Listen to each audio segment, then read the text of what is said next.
এখন জেনারেশন সম্পর্কে আলোচনা করছি। জেনারেশন যে জেনারেশন এই কিয়ামতে আগে আগে ছয় লাখ হয়ে যাবে এবং এখনো হয়েছে, সেই জেনারেশন বেড়ে গিয়েছে। প্রতিটা ঘরে ঘরে পরিবারে পরিবারে সমাজে সমাজে জেনার ছয় লাখ চাওয়াতি করবো। এই জেনার করলে কি করবে, কি সমস্যা, এটা পরিবারের সমাজ হলে কি এফেক্ট করবে, এটাও আল্লাহ আপনাদের কোরআনে করেছেন, আয়াত এটা দিয়েছেন চাওয়াতি করবো। সুতরাং আল্লাহ সুবহানাহু ওয়া তাআলা সর্বপ্রথম এই আয়াতের মধ্যে এই সূরা দুনিয়ার মধ্যে যে বিধানটা নাযিল করেছেন সেটা হচ্ছে জেনা, ব্যভিচার, দেখেন একটা পাপ, একটা কাজ কতটুকু গর্হিত হলে, কতটুকু গর্হিত হলে, কতটুকু আল্লাহ রাসূলের কাছে অপছন্দ হলে, কতটুকু মানুষের কাছে অপছন্দ হলে পরে একটা সূরা নাযিল করার সাথে সাথে প্রথম দিক থেকে আল্লাহ এই বিষয় নিয়ে আলোচনা করেছেন। সেটা হচ্ছে জেনা এবং ব্যভিচার, যেটা সমাজের মধ্যে হয় না, সমাজের রমজানের মধ্যে, পরিবারের রমজানের মধ্যে জেনা ব্যভিচার বেড়ে গিয়েছে। এবং যেটা বাস্তবায়ন করার জন্য ইহুদি নাসারারা শত শত বছর চেষ্টা করেছে এবং তারা আজকে সাকসেস পেয়েছে। মুসলমানদের ঘরে ঘরে জেনা ব্যভিচার ঢুকিয়ে দিয়েছেন। আলহামদুলিল্লাহ।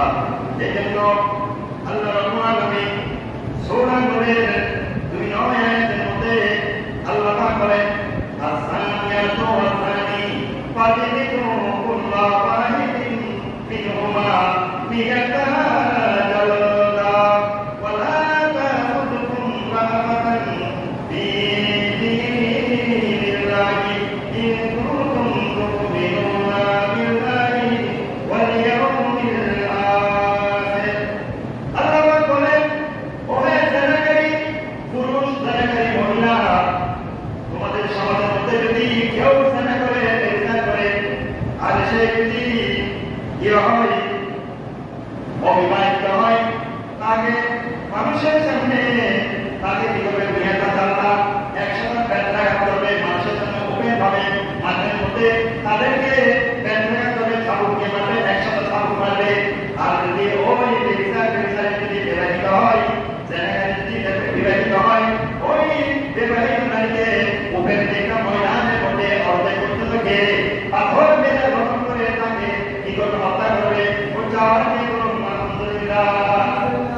আচ্ছা, আজকে মুসলমান সমাজের মধ্যে আল্লাহ এই বিধান নাই বলে সমাজে সমাজে পরিবারে পরিবারের অন্তরের অন্তরে এই জেনা ব্যভিচার করে গিয়েছে। একটা পরিসংখ্যান বলতেছেন যে পুরা বিশ্বের মধ্যে, বাংলাদেশের একটা গবেষণার মধ্যে বলতেছেন যে বাংলাদেশের মধ্যে 95% মহিলা দর্শিত হয়ে যাচ্ছে। কিভাবে? আপনার আমার ঘরের মধ্যে আমার সন্তানেরা, আমার সন্তানের মধ্যে নিরাপদ নয়। আপনি মনে করছেন আপনার ছেলে আপনার মেয়ে এটাই বিরত হবে, তাদেরকে সেভাবে গাইডেন্স করতে হবে। আপনি মনে করতেছেন না আবার চলছে, দিন চলছে, ভালো যাচ্ছে, আমার ছেলে মেয়েরা সুস্থ হবে, চলাফেরা করছে, জীবনযাপন গ্রহণ করছে। নো, শয়তান আপনার চোখে, আপনার ছেলে মেয়ের চোখে ধুলো পানি দিতে বিশেষ করে আসো। আপনি আপনার সন্তান সম্পর্কে আপনাকে কি রাখতে হবে, খবর রাখতে হবে, কোথায় যাচ্ছে, কি করছে, স্কুলের মধ্যে কোথায় যাচ্ছে, কলেজের মধ্যে কোথায় যাচ্ছে, ঘরের মধ্যে নিরাপদ কিনা। আমি একজন রেখে গেলাম, আমার সন্তান ঘরের মধ্যে নিরাপদ কিনা, আমি কতটুকু সেফটি দিতে পেরেছি। শয়তান বলতে নেই, আপনি আপনার সন্তানকে না হয় বন্দি করেছেন ঘরের মধ্যে, দেখে দেখে দেখে শয়তান তো আর বন্দি করতে পারে নাই। শয়তান তো রয়েছে সবসময়। সেই জন্য 95% মুসলমান সন্তানেরা নাকি দর্শনের শিকার হয়েছে।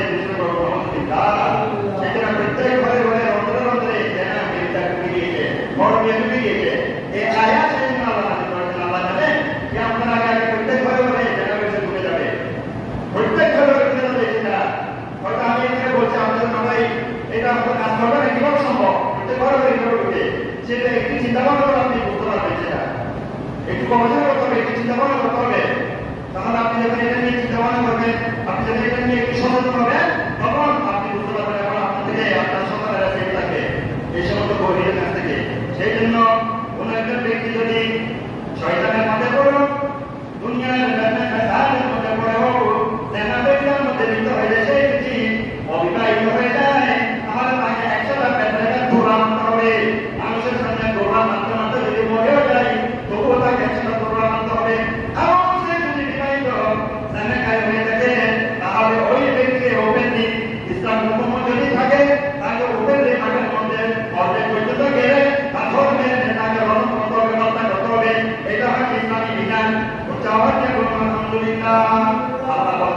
ওয়ালা তাখুযুকুম রাকাতান বিদিনিল্লাহি, তোমরা আল্লাহর দ্বীনের কারণে, আল্লাহর দ্বীনের সুন্দর ব্যবস্থা, দ্বীনের ব্যবস্থা সমাজের মধ্যে বাস্তবায়ন করার জন্য তোমরা তাদের প্রতি দয়া করিও না, তাদের থেকে কিছু নিয়ে তাদেরকে কি করিও না, কিছু নিয়ে তাদেরকে তাদের সাথে ভোগিয়ে দিও না।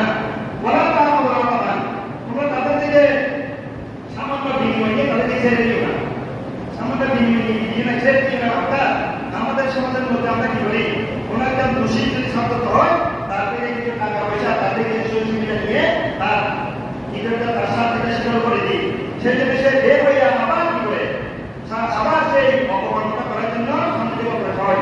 একজন লোককে যখন যথাযথ শাস্তি দেওয়া হলো না, একজন মারাকে যখন সরকার যথাযথ কি বললো না, শাস্তি দিল না, সে বের হয়ে আবার মারা করবে। একজন টাকার লোকরা একজন খাইদেখারি যখন একটা খাইতে যখন জেলে যাবে, সেই যখন পরিপূর্ণ তার কি অনুযায়ী পাপ অনুযায়ী শাস্তি পাবে না, সে আবার বের হয়ে গিয়ে ওই পাপের মধ্যে পা দিয়ে আবার সেই সমাজের মধ্যে এবং দেখবেন বেকার করতে যায়। অনেক এরকম খুন, রাহাজানিকারী, খাইদেখারি, জ্ঞানাবিচারকারী, দর্শনকারী বারবার সেঞ্চুরি দর্শন করার পরেও জেল থেকে বের হয়ে যায়, আবার জানাজানি বিচার করে, আবার টাকা করে। কি জন্য?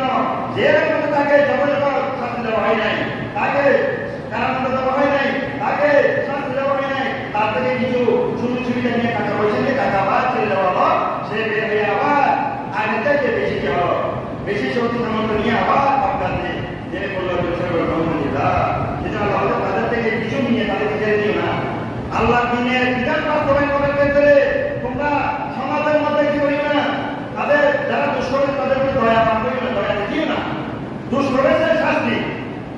কিন্তু এখানে একটা কথা রয়েছে, আমাদের বর্তমান আমাদের যে বাংলাদেশের বিধান ব্যবস্থা, এটার মধ্যে কি নাই, ইসলামী হুকুম নাই। সেই জন্য আপনি যারা ব্যবস্থা করেছে তাকে এই জনসংখ্যা রণ করে নেবেন, এটা বাংলাদেশের কথা বলেন। এই জন্য বাংলাদেশের ইসলামী হুকুম নাই। আমাদের যদি কোনো তাহলে আমাদের সরকারের কাছে দিতে হবে। যেদিন আমাদের বাংলাদেশের মধ্যে ইসলামী হুকুমত কায়েম হবে, কোরআন হুকুমত কায়েম হবে, সেদিন আপনি সমাজের মধ্যে সেটা বাস্তবায়ন করতে পারবেন। কিন্তু আমাদের এখানে তো নাই। আমাদের চুরি করে থাকার কথা নাই। আপনি একজন গরিবের মানুষ একজন চুরি করলো, আপনি তাকে হাতটা কেটে দিলেন। একজন গরিব ছেলে সে কি করলো, কোটি কোটি হাজার কোটি টাকা মেরে দিল, তাকে তো আপনি কিছু বললেন না। তাহলে এখানে সংখ্যা আছে বাংলাদেশের মধ্যে, বাংলাদেশের মধ্যে বাস্তবায়ন করবেন। আপনারা যদি আগে ইসলামী হুকুমত বাস্তবায়ন করতে হবে, আল্লাহ বিধান বাস্তবায়ন করবে, এটা নাজিল হবে। সেই জন্য আমাদেরকে এই বিধান মানতে হবে। সমাজের কাজ না করুক, আমরা নিজের জন্য আমরা আল্লাহর এই বিধান মানব। কেন? আমরা আল্লাহ বলছেন তোমরা যদি আল্লাহ এবং রাসূলকে বিশ্বাস করো, পরকালে বিশ্বাস করো, আখিরাতে বিশ্বাস করো, তোমরা এই জেনারেশন থেকে দূরে থাকবে, নিজেকে দূরে রাখবে।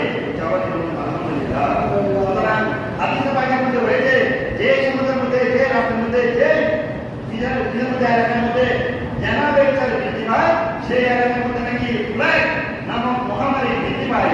আলহামদুলিল্লাহ।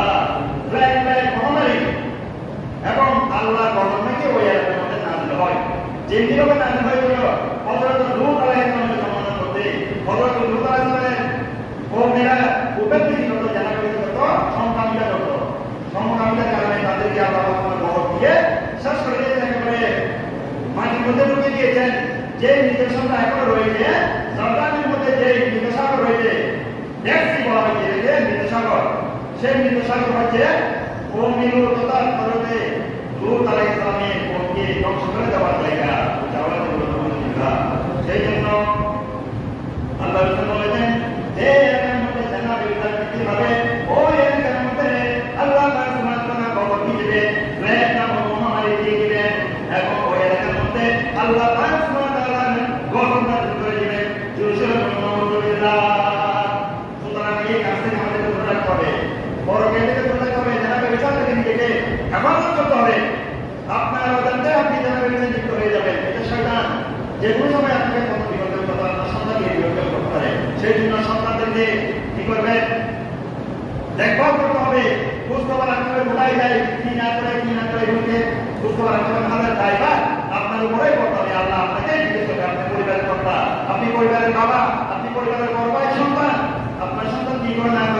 সেগুলো বিচার আপনাকে দিতে হবে।